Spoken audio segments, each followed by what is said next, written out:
Welcome back. No technical problems at all. It's all fine. No one would have noticed if you didn't say anything, Scott. Sorry. That's my job. Pretty sure I couldn't hear it, but I'm pretty sure it cut off mid-video. It probably did. Yes, I couldn't hear it either. But the video is going to be available after the stream anyway, so you can watch it in all its glory. Landsraad. Talking about Landsraad, so let's go to the next segment. Endgame and Landsraad. So we know people have, of course, expectations of what the Endgame and Landsraad, and especially Deep Desert, looks like, and what it's for, and how people will use the Deep Desert, and how it works. A lot of those things. But I think before we go into more details and show some really exciting gameplay as well, Joel, I think it'd be cool to talk about the vision for what the Endgame is supposed to be, right? Yeah.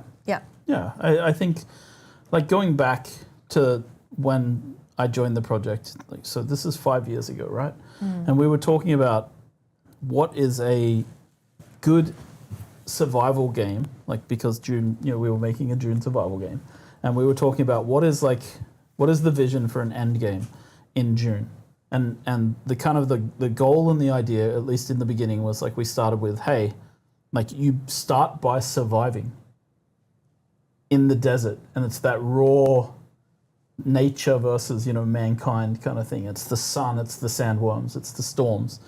But then you move into this new mode of survival, which is political survival, which is the end game of the game needs to be about these big forces, right? The Imperium is made up of the great houses, the Landsraad, the Emperor, the Spacing Guild, Chome, all of these things have an influence, and you as a player are just a small cog in the machine. But we want you to be able to feel like you're participating in this big umbrella system. And so we started there. And then we talked about, like, there's an element of, like, I think very technical game design here where we talk about player activity cycles through the week. I was looking at, like, games like Rust. Rust has their server resets, which is great for, like, people to start building up, and people really enjoy that cycle. But a lot of people also love having their stuff and not losing it. And so we talked about, like, okay, what about a place, and in Dune it's perfect, right? You have these Coriolis storms, and there's scenes in the book where the sand is just tearing apart cliff faces and ripping down the things in the desert and revealing things from beneath the sand. And so we said, okay, what if we had a map, the Deep Desert, and in the Deep Desert, the landscape changes every week. How does that affect gameplay? And then we started there and we talked about, okay, what about if there's a cycle of events that we want players to go through? And again, this is a high-level design. We might actually have an infographic or a visual asset for that. A week cycle of... Oh, do we? Yeah. Cool. Fun. You guys are on top of things. I know nothing. No, sorry. Not this one. Not that one. But okay. Either way, maybe it's not right. Maybe we didn't. I can just keep talking. Yeah. Go for it. It's fine. Sorry, everyone. I know it's just boring old Joel. But like we wanted to approach this right. So we were like, okay, what if there's a map that resets and the map changes every week, so that it's an infinitely explorable space? And we worked backwards from there, and we said, how do we build a lot of our game systems towards this? So we started with the idea of, yes, the map resets. When would we want to reset the map? Let's say we reset it on the lowest player activity day of the week, right? Which tends to be a Tuesday night or a Wednesday in these kind of online games. And then we're like, okay, and then there's this activity we call scouting and cartography. And then we built a game mechanic around cartography and scouting, which I think we're going to show in a little bit. And that is, and maybe you saw it, we definitely tutorialized it in the beta, you reveal parts of the map. And then we made it so that you can save those maps and sell them to other players. So we create a loop there for players who are scouts, and that happens, let's say, in a player activity week, it happens during the low ebb. The Deep Desert gets revealed. Everybody needs information. How do we make information a commodity? We create a cartography and a scouting system. Then once that information is gathered, people share it with their friends and their guilds. Then they start setting up what we call a logistics plan. How am I going to control the spaces in the Deep Desert that I want to control? What is my guild looking for? Are we looking for spice? Are we looking for unique schematics? Are we going after shipwrecks? Are we going after the ecology labs that have been revealed? Like, what are we doing this week? So then they go set up. And then the weekend, which is when the highest player activity count is, that's when people are online. And that's where people really participate in the activities in the Deep Desert, whether that is running ecology labs with their friends or shipwrecks or fighting over, like, control points in the Deep Desert. And then after the weekend, that sorry, I should say, on top of this as an umbrella is the Landsraad. And the Landsraad are asking you to do activities that take place both in the deep desert, but also outside of the deep desert. Exactly. There's a lot of PvE stuff in there. And then at the end of that activity cycle, everybody votes. It sets a server-wide change, like a worldwide, I think we should say in our terminology. It changes every rule set in the world can be changed by the Landsraad.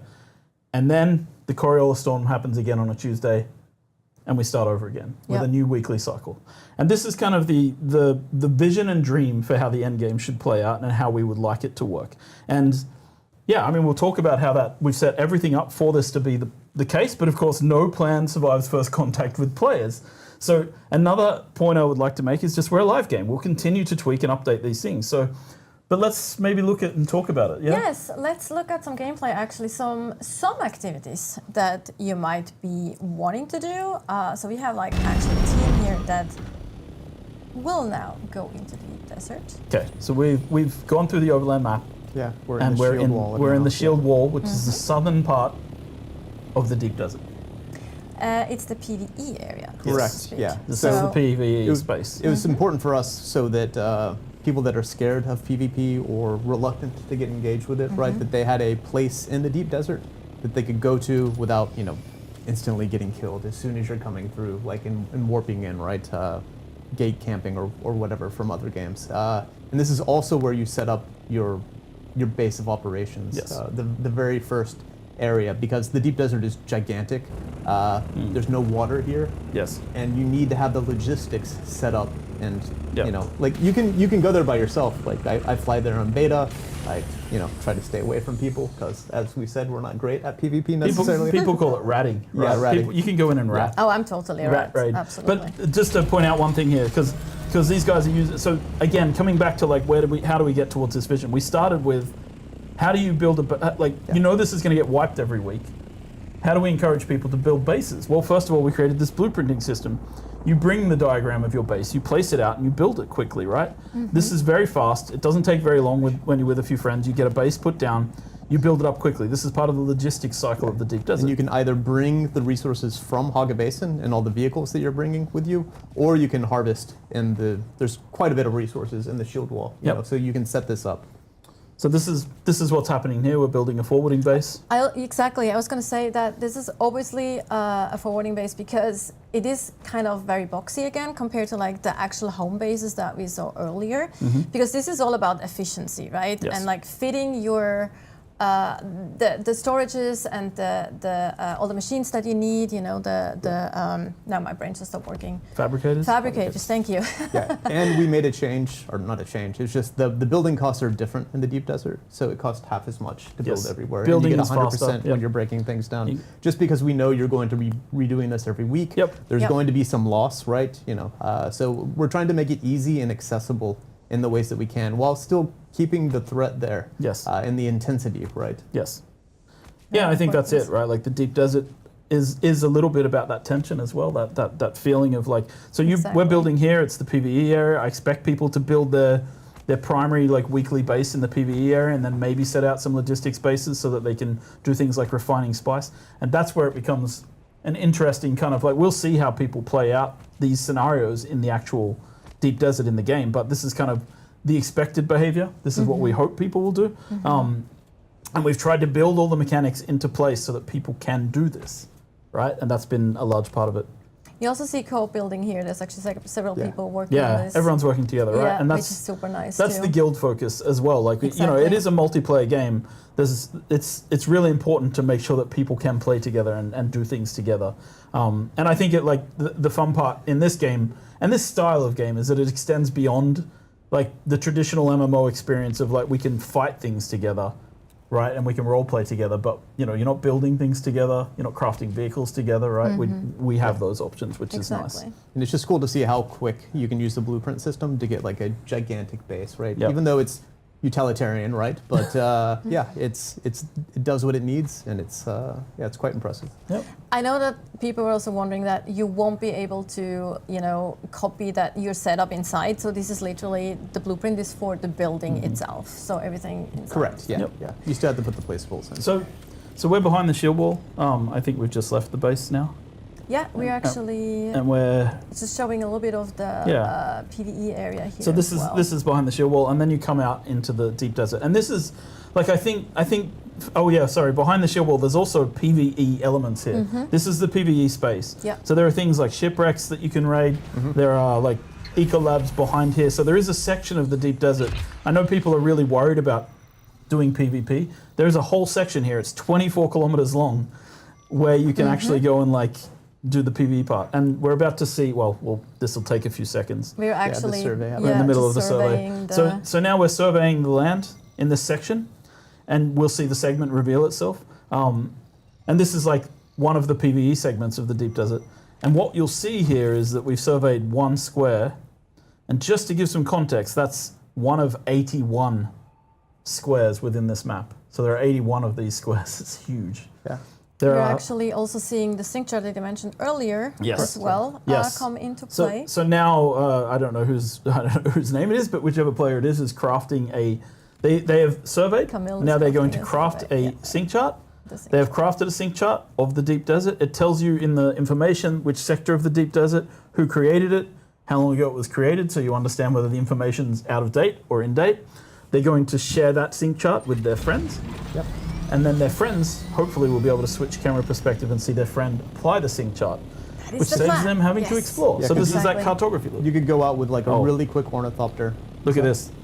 That's the deep desert over there. Oh, sure. To the left. But you can go out with like an exploration kit, right? That's really fast. That you can go around. You don't have much harvesting abilities, right? And then you scout the area, bring it back, and then your base can roll out with your transport ornithopters, your harvesters, exactly, sand crawlers. Depending what your plan is for the day, which doesn't necessarily have to be PvP. There's actually a lot of other things, Yeah, exactly. I might bring you to the expect deep people desert. in guilds to be figuring things out and how they're going to work together to do these things. But there's roles here, right? Like again, we tried to really build this game with different roles for different people within guilds. Exactly. So the idea is, maybe I'm just the scout, and that's what I do because I hate, going into fights. But I go out, I bring back the information. Then people who like building bases are planning like what our logistics are going to be and what we're going to be doing this week in the deep desert. What do we need to harvest? What do we need for our crafting? Are there uniques that we're looking for? Are there specific uniques? I think one of the really important points about the deep desert is that like the unique schematics, the Imperial permits, which maybe people saw, the purple ones, they're on a limited loot setup. So you don't get the same ones every week, and the layouts of the deep desert change. Here we see the trading system. The sync chart's been traded. And those schematics you can only make a certain amount of times. Yeah. And now we're going to consume the sync chart, and then we're going to open our map and see that the sector has been cleared, the same sector that was sync charted. So this is kind of cool. You can create copies of this and pass it off to your guild. You can create copies and sell them on the exchange to other players as well. Yes, and while now they're actually building a transport ornithopter, we can actually quickly talk about the Curious Storm in combination with the map, because we actually have a visual asset here that shows how they can look like on the map. We can talk about the rotation. So this is like, so let's see that we're going to see 3 weeks of Coriolis Storm changes to the map. So this is week 1. And then we move to, and you can see that there's like one eco lab, a shipwreck, and a cave there, right? And a small base, and some spice blowers that have been marked. And then to the next week, the layout has changed. Where things are is different. There's a control point now in the bottom left. There's an eco lab in a different place, and a shipwreck that's been uncovered. And there will be different loot and different loot in all of them. And then we go 1 more week again. And now you can see that this is a bit larger. There's another control point. It's a different house control point now. Different spaces on the map. A couple of eco labs this time. 4 or 5 caves and the shipwreck. So you can sort of see how this changes and how this loot encourages exploration for people each week. And that's one tile. That's one section. One of 81st. One of 81. Yeah. But I will say this: it's a very big desert with a lot of space. Yes. So there's not all the tiles are that populated each week. So people aren't like, there's not 15 eco labs in every square, right? No. Like it's a more big sparse. barren place. And this is also like important because if we want people to fight over things, we actually need to draw them to the same places to fight Yes. over specific things in PvP. Yes. So for Alright. the ones who actually do want the PvP, they have a place to go where they know there's probably other players there as well. Okay, so now we have a transport ornithopter. This is the largest flying vehicle that you can craft in the game. And this may be my favorite game mechanic because the transport I agree. ornithopter can pick things up. And I love it because it can pick up almost anything that is a vehicle, Yes. right, in the game. So One of the things you'll see in the mid game is like the buggy is really hard to get to places, right? Even though it mines so Yes. much more than you can ever possibly mine yourself, but it's a pain, right, to get up on the shield wall or to get it out here. So a good tactic with the buggy though is to use it as storage and use the transport Yes. ornithopter to pick Yeah. it up and carry it. Are we going to show an example of carrying? I guess we are. Yes, we Yeah, are, cool. because what Yes. we're actually preparing for here is a spice harvesting mission. So the team's going out to do some yes. spice harvesting. Cool. So we are actually gonna Okay. pick up a Yeah. harvester. So now we're coming out into what I call the real deep desert, right? This is actually what you think of when you think of Arrakis from the movies, right? So this is we just got the nice tutorial pop up talking about the deep desert. Yes. So this perfect is the timing. Arrakis that we know from the films. So Hagar Basin is like and it's taking a lot of the information that we have from the books and about like the different biomes and things and making it into a truly sort of interesting PvE experience. But this is the true deep desert of Arrakis. This is the place where people are scared to go. This is where the Fremen live. We're passing outside the shield wall now. This is where the War of Assassins and the PvP is allowed to And a happen. spice blow. And you can see a spice blow in the distance, which draws people from miles around to go there, right? And I do want to say, this section here, if you turn the camera right and left, you can see that we have the shield wall. This is 24 kilometers long. And you can't see people all the way along. So people who are like nervous about going into the deep desert because they're worried about, the PvP is, I think there's like an element from my end, a designed moment that we've talked about on this project quite often is like, you come to the edge of this vast ocean and you dip your toe in the water and you're a little bit scared of sharks, but you see something in the distance and you think, I can make it. I can get there and I can get back. And the first time it's scary. And you feel that tension, and the second time, and the third time, but you feel that tension, but you actually start doing it, right? And I get that people worry about toxic behaviors and ganking and so forth, but we tried to build a space where you can get away from people as well. Correct, yeah. So I think that's really important to talk about is Yes. in Dune, you were given the tools to get away, right? Like if overwhelming amounts of people come after you, maybe you can't quite get away, but that's generally not going to happen.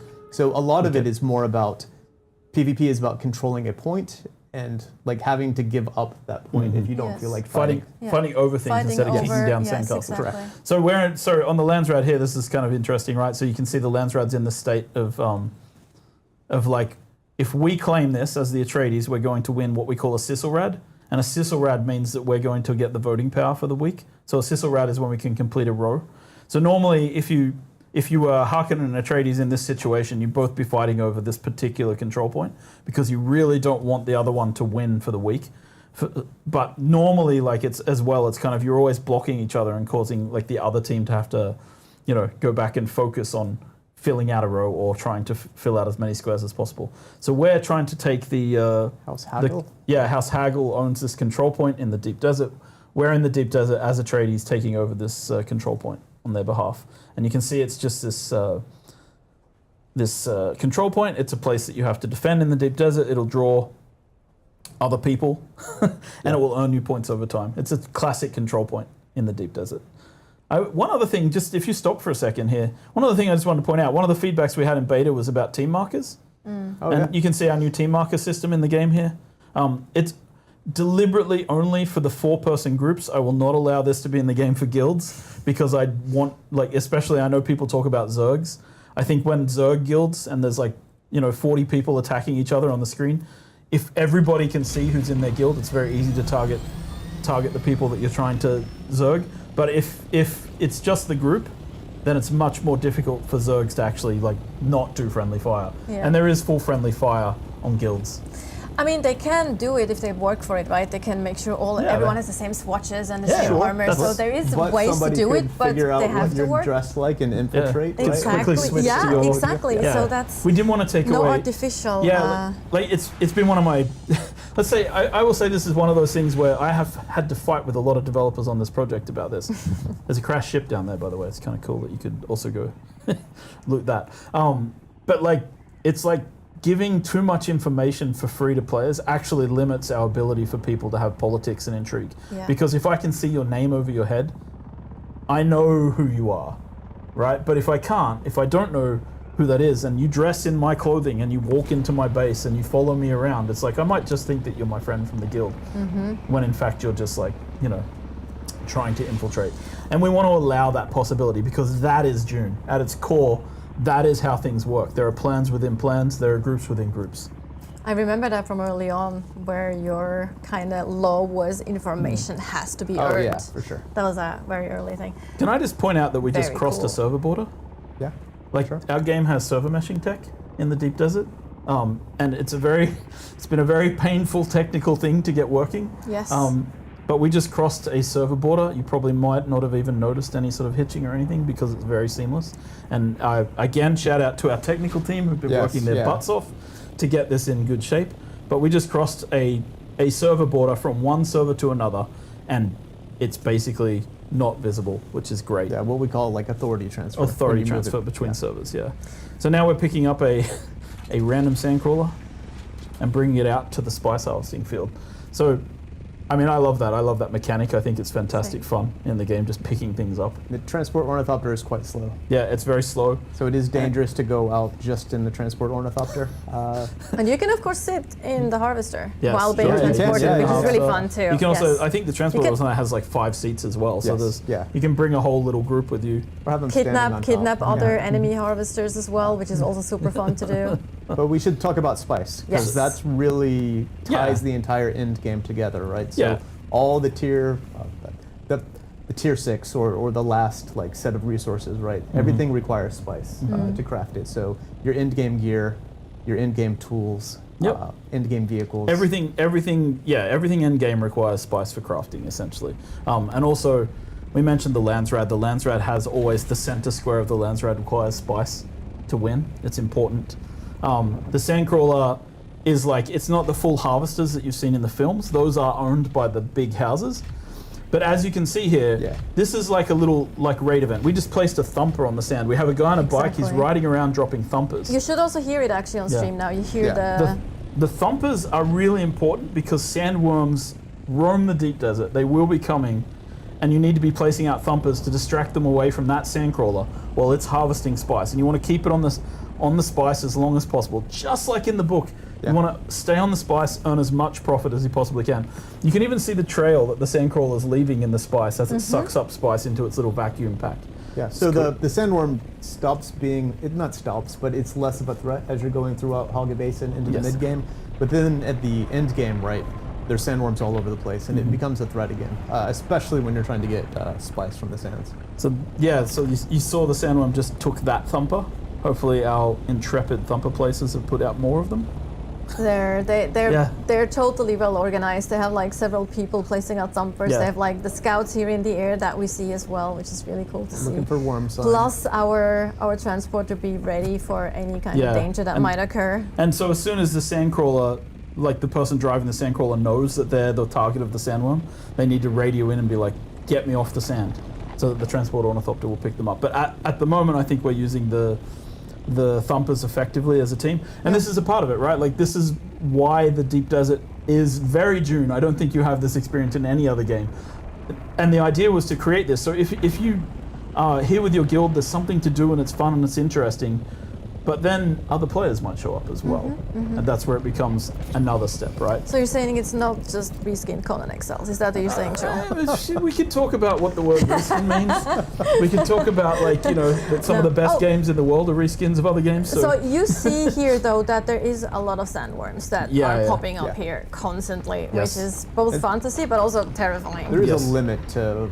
how much they Yes. will eat thumpers, right? Yes. They Yeah. do eventually get annoyed. Eventually, There's they like, have enough. I'm not that dumb, Yeah, right? yeah. Like They'll eat thumpers for a while. I see what you're doing here. They have a diverse palate. Yes. But yeah, this is like.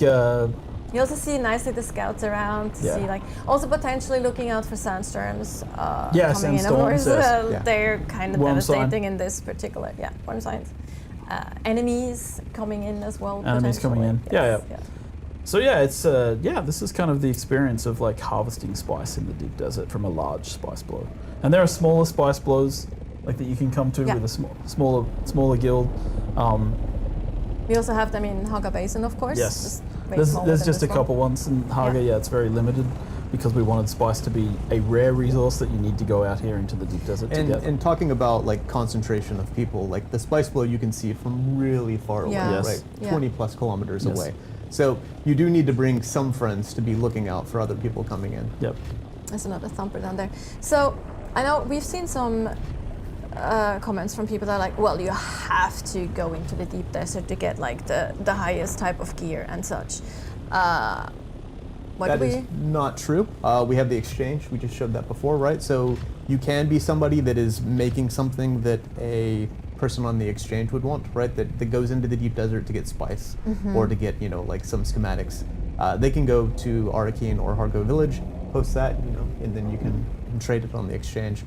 Or you can meet up in person and trade with Picking the up the PvPer. crawler. I think there Oh. might have been some. We can't hear it though, but there might have been some rumblings and some indication that Yep.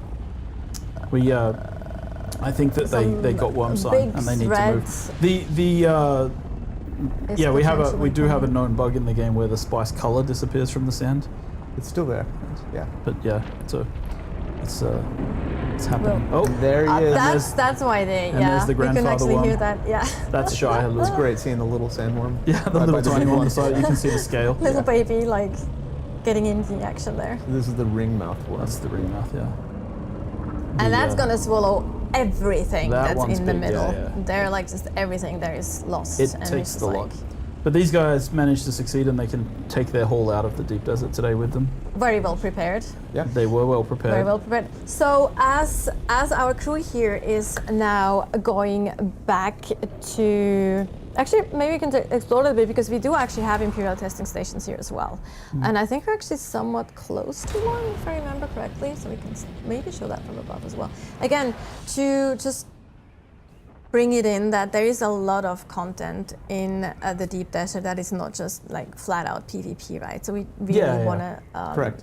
And this is our high-end PvE encounters happen in the deep desert. So the eco labs or ecological testing stations, Yeah. Oh, they're yeah. actually tuned Apologies. for 4 players. Yeah. So it's the main PvE challenge would be out here where you're going to get those unique schematics that we were talking about earlier. But you need to scout, you need to find them, and then you need to perhaps fight over them. And work as a team. I think these are tuned towards minimum 4 people. Yeah. Right, so- We actually showed one in our combat stream. Yeah, the second part, two streams yeah. ago. Yeah, Yes, exactly. exactly. They're like kind of wave-based, kind of very different approach than the Imperial testing stations that we have in Haga Basin. Yeah, and they're Yeah, different that's- every week. It's the entrance Yes. to the quality station. And like as the game continues, as we go through live and we continue to update and expand, there'll be more things that show up on the map, for example, Fremen Seaches and things like that, that people would expect to explore. So things will be Exactly. uncovered. And as I mentioned, like the layouts for the deep desert, they're handcrafted. We have a cool system where we like build the layouts by hand and generate the spaces between them with the sand. So it's kind of like we fill in the gaps with the sand. But like we are building new layouts for this all the time, right? And then over time we'll incorporate more and more elements. So there'll be always something to do. That's the pillar of the game, infinite exploration, right? Yes. And that's one of the goals, is to create a space that's always explorable. And something else I'd like to say that I think is like important is we will add, like we have the DLCs and things coming for the game. We'll be adding things in the DLCs, but the deep desert will always remain something that we consider to be at the zenith of the power curve in the game. So we'll keep adding to the deep desert. So let's say that we have tier 5 items in the game and we go to tier 7. then the deep desert will start to have tier 7 equipment and items and things in it as well. We will always try to keep it on par with anything else we add in terms of power, because the deep desert really is that continually explorable space. The central point that keeps all of the things Yeah, together. we'll continue to add like stuff, and there will be like in DLCs there'll be places where people can get access to gear that is currently in the deep desert, right? When we do that, we'll also increase the deep desert and make sure that there's more things. So that's kind of the long-term goal, is to continue updating the game and continue adding this stuff. Exactly. Yep. Yeah. To also ensure players about that. So while we actually have our team, or actually the spice harvesters, go back to on the way to the quartermaster to deploy, or like to kind of Harvest the spice. Yeah. give him the spice, basically. Yeah, give him the spice for the Landsraad thing. Refine. We do have an additional asset. We have actually a video from a stress test that we did with the beta last week on Friday, where we see a lot of things happening. Shout out to the beta players. Yes, thank you, beta players. Fantastic work on that side as well. So here, that's actually a glimpse at the stress test that we did. That's also deep desert. Lots of people together in the deep desert, a lot of ornithopters, and it's just really All cool in to line have like to that. get their ornithopters. to like Yeah, we were see spawning. that as well. They were spawning thopters like crazy. Someone's flamethrowing, throwing bombs. Players never behave when you put them in the same space. If I remember, that's actually Camille with the flamethrower. Not Camille, sorry, Ignacy. I mean, that was Ignacy. The context like of the an stress old, test, by the way, was like we were testing people crossing the server boundaries with our mesh servers I and love that fighting little on them. ornithopter back there. Sorry, it's like it's just sorry, go ahead. And fighting along the server boundaries just to see how the performance was. So you'll see people firing rockets, and yeah, it was a cool test. I think we got a lot of very useful data out of this. Yep. And seeing how people were fighting together. Also, shout out to our automation team, because they every build, right? We have the deep desert, and they have basically they deploy our automation system called Legion, and it goes and it tests all of these things, right? So it's got hundreds of ornithopters going back and forth between all the all the server zone boundaries. Yep, there's a lot of testing that goes into a project like this. It's insane. Yes, and the more sandboxy you get, the more things can break, and that's kind of what obviously makes it the more interesting. freedom we also give to players, the exactly. more Yeah, things yeah, can break. exactly. And like, I think I said that to you earlier as well, that like story-driven games that are linear and you follow one story are one thing. We do have that aspect in the game as well, but I think what we at Funcom really love to do is we love to create worlds where players can write their own stories and can tell their own stories, right? I think that's such a different approach to game development. One of the ways we describe Arrakis is a crisis generator, right? So it is spawning stories, and that's why like these tense locations like the deep desert are really important, because it does spawn these memorable moments that you remember, that you go experience with your friends or your guild.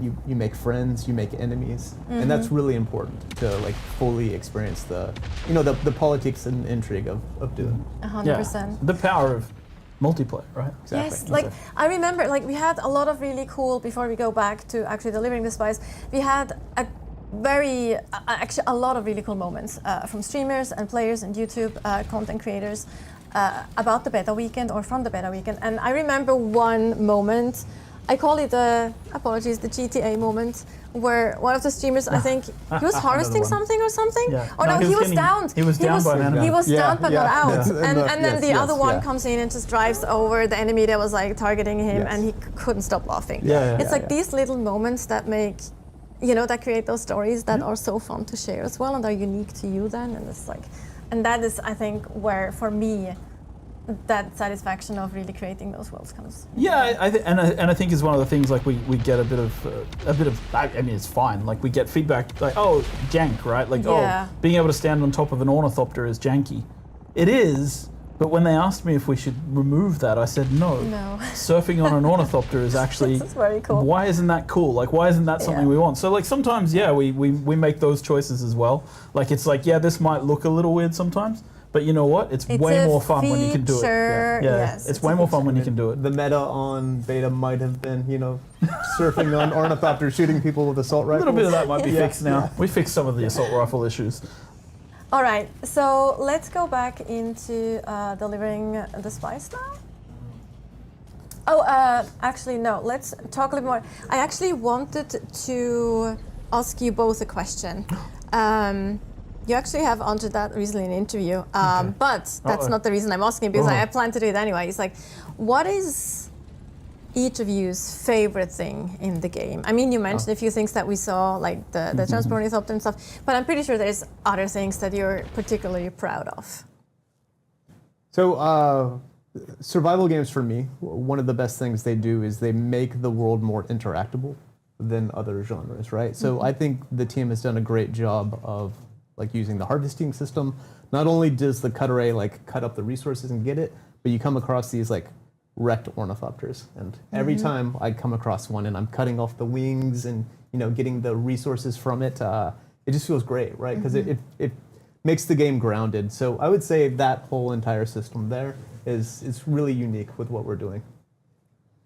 Yeah, I mean, for me, it's I think I'm thinking about the one that I mentioned in the interview as well, probably, but like the Dew Reaper and the way that you, because I like, look, I made Conan we made Conan, and Conan's a bit more stock standard in the survival sense, right? You're chopping down trees and you're harvesting rocks, and when it came to Dune, we had the design principle of like, make your designs fit Dune, do not make Dune fit your designs, and it was like, what does harvesting water look like in Dune? And there's a line in the book where Duke Leto is looking out a window and the sun's rising and there's all these people out in the fields harvesting dew off the flowers. And you're like, that's how precious water is on this planet. And that's a moment that our game needs to have. And so it isn't just like the confluence, it's like, yeah, it's cool, this action of like sweeping the dew off the top of plants using this little Holtzman field that drains the water up into, and like, not only did the animation team and the effects team nail that, and the audio team got all of that works, but